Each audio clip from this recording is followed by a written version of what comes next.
Hello，大家好，歡迎嚟到 Seller Scale Up 我哋嘅視頻，我係 Wing Lam。今日要同大家講嘅咧就係關於呢個亞馬遜上高呢個 BSR Best Seller Ranking 啦，亦即係產品個排名啦，到底係點樣嚟嘅咧？同埋我哋點樣可以做一啲乜嘢事情去同我哋嘅產品爭取更加高嘅天然排名咧？如果係亞馬遜上高銷售上高新手嘅你，可能會問到底產品排名同天然排名係乜嘢嚟嘅咧？係咪同一樣嘢咧？有咩分別咧？咁嚴格嚟講咧，其實係兩樣唔同嘅嘢嚟嘅。雖然大家如果你哋嘅產品個天然排名越高，咁理論上咧，你嗰個產品嘅銷售就越好啦，你嗰個產品嘅排名亦都會越高啦。咁但係其實咧係應該要分開嚟睇兩樣嘢嚟嘅。點解咧？因為首先 BSR 啦 Best Seller Ranking 咧就係大家嗰個產品係屬於喺同一個利基市場底下有千千萬萬種唔同嘅產品啦。咁到底佢哋嘅銷售表現，佢嘅銷售排名係有幾高啦？大家如果有去亞馬遜上高 Amazon.com 上高購物過，可能你哋亦都會發現到喺一啲喺個 detail page 入邊咧，你會發現到有個 Best Seller Ranking 嗰度。如果你撳入去咧，你係可以見到咧嗰個利基細分市場底下咧頭100名嘅產品嘅。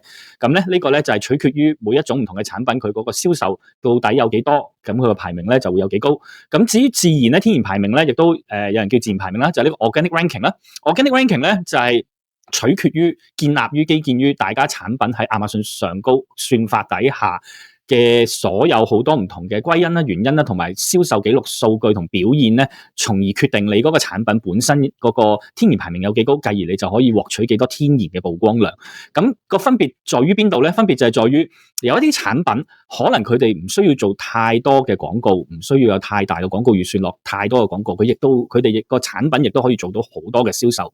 調翻轉頭嚟講，有一啲產品如果係喺亞馬遜上高，對於買家嚟講唔係好熟悉，咁或者係啲新產品，咁你就可以落好多嘅廣告，從而做好多嘅銷售出嚟。咁喺咁嘅情況底下咧，你嗰個產品嘅排名咧係亦都可以上升嘅。咁當然啦，時間耐咗，當你個產品喺算法上高建立到一定嘅銷售數據時候咧，你個產品排名唔單止提升，你嘅天然排名亦都可以一樣同產品排名一樣有所提升啦。咁但係咧，嚴格嚟講係兩樣唔同嘅嘢嚟嘅，大家咧呢個就係個最基本嘅概念，大家咧就必須要清楚明白了解先。咁到底咧我哋點樣可以為我哋自己嘅產品爭取更加多嘅天然排名咧？咁大家可以睇下圖表呢度啦，其實係一連串嘅歸因，唔同嘅原因咧就影響住我哋產品個天然排名嘅。亦都可以話好似一個齒輪咁樣啦，亦都可以話一個循環咁樣係互相影響嘅。咁當然啦，首先嚟講咧，任何一個產品喺亞馬遜上高要做到銷售咧，就必須要有曝光量啦，即係 impression 啦。你嘅產品必須要喺呢個算法底下爭取到曝光量，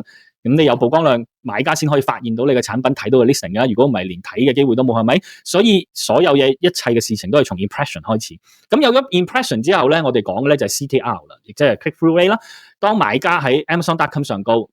去選購你嘅產品嘅時候，發現到你嘅產品，發現到個 listing， 到底佢哋睇到你個圖片嘅時候，會唔會撳入去你個 listing 度睇咧？咁基本上咧 CTR 咧嗰個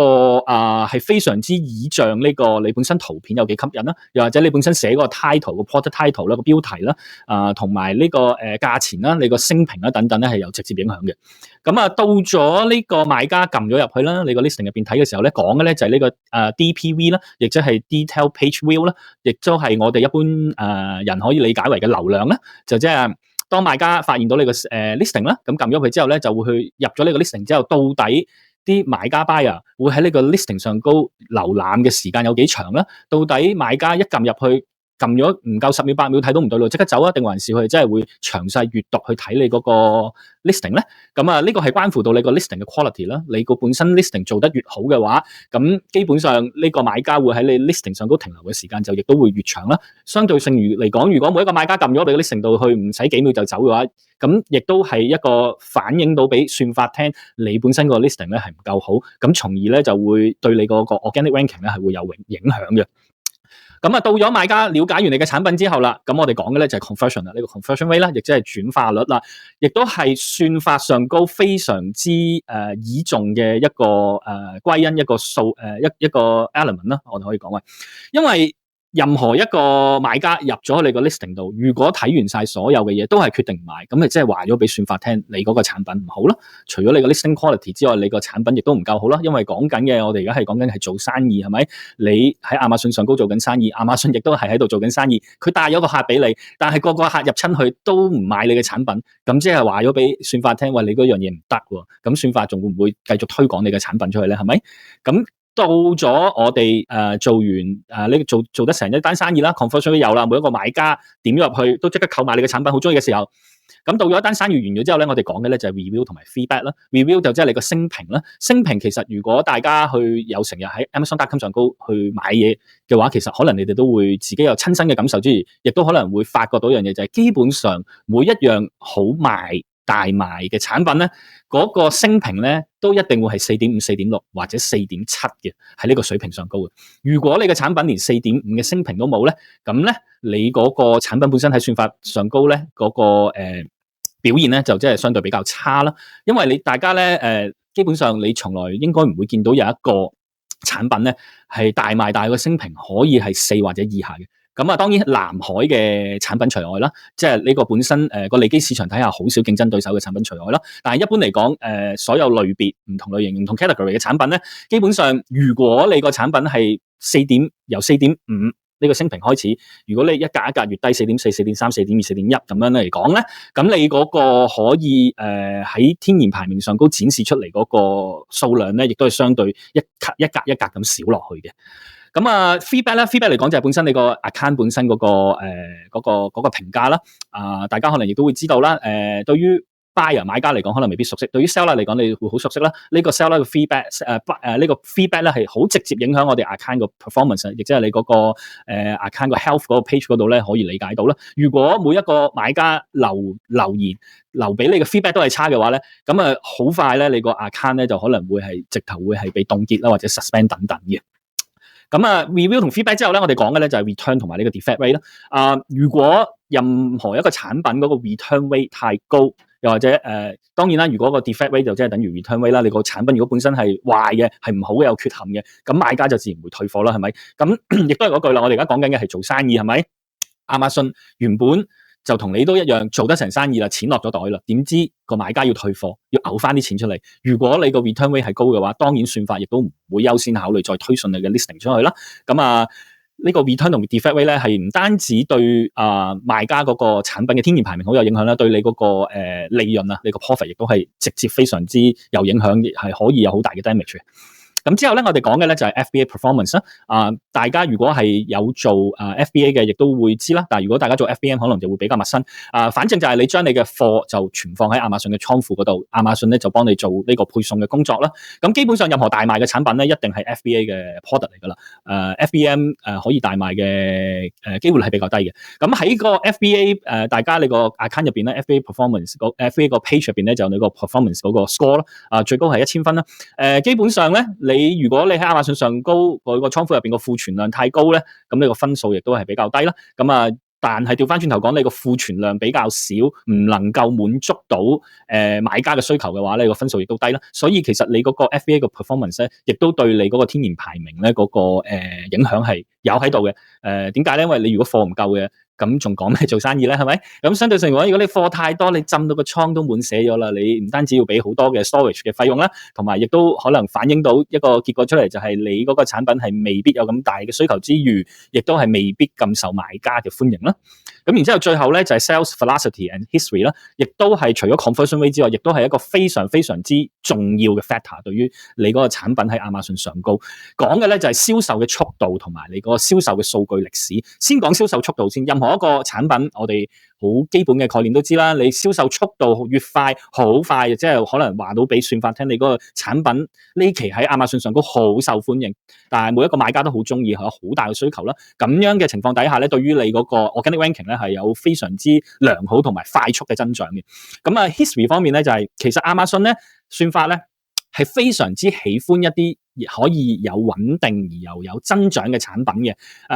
我唔知大家有冇特別留意啦，有陣時咧有啲產品咧可能佢哋會做好多強勁嘅廣告啊，又或者突然間割價式咁樣去銷售咧，從而幫自己嘅產品突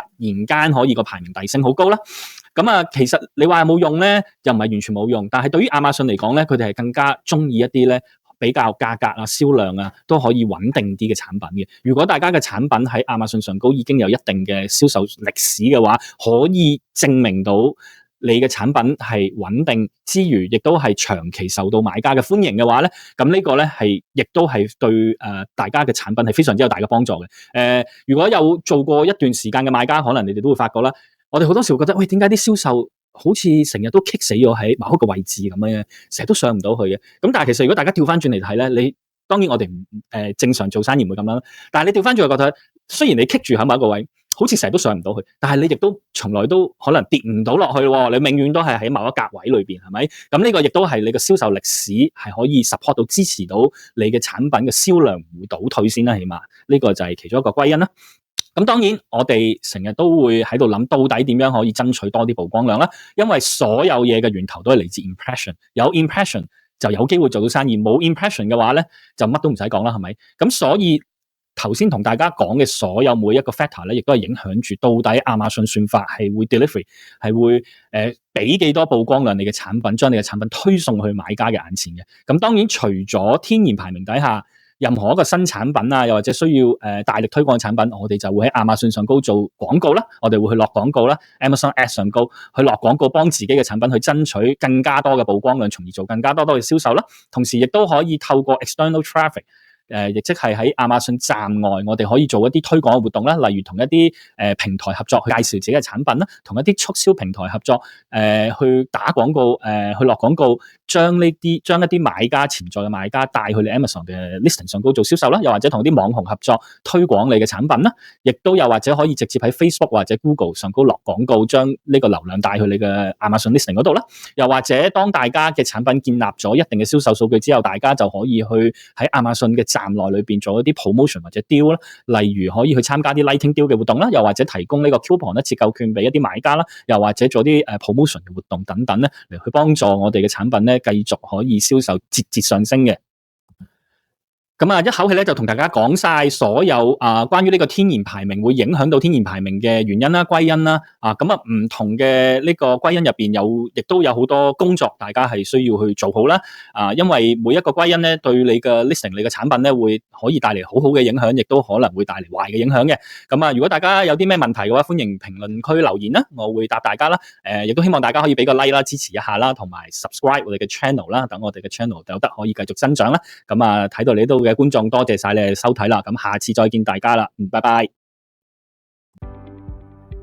提一提大家，我哋係有提供亞馬遜廣告嘅管理服務。如果大家覺得要喺亞馬遜上高落精準廣告有困難，又或者企業想繼續拓展公司業務，我同我團隊8年嘅經驗，絕對可以幫到你。Seller Scale Up 係亞馬遜廣告驗證嘅合作夥伴，我相信我哋嘅經驗可以幫助你嘅業務節節上升。快啲同我哋聯繫啦！